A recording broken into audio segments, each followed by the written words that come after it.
Yeah, this is example number 5, and this is lecture 4.01, the first lecture of P block elements group 1516 stage 1 NEET.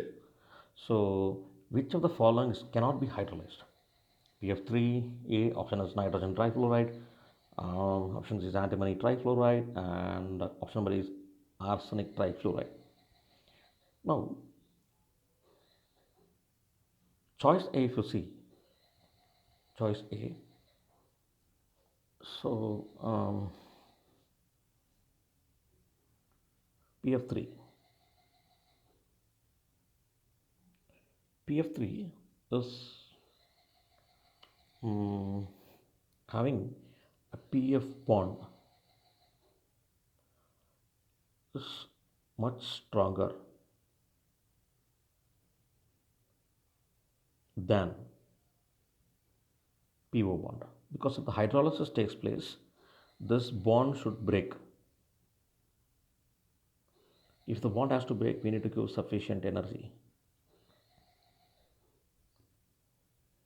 That is not obtained when PF3 is hydrolyzed.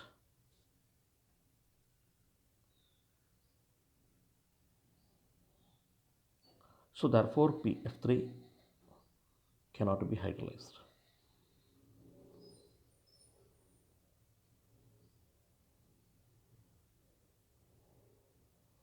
Coming to the next story, this option number 2, NF3. NF3, if the if NF3 has to be hydrolyzed,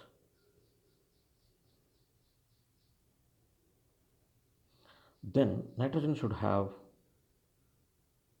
vacant d orbitals. Obviously, nitrogen is in the second period,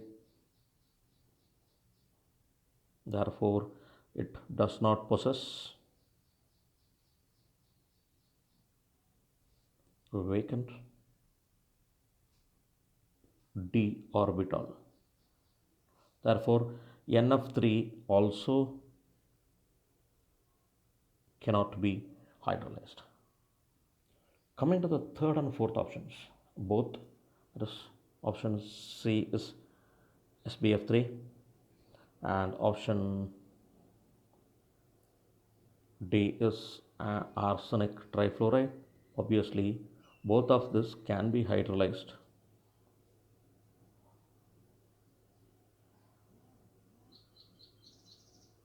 as both antimony as well as arsenic possess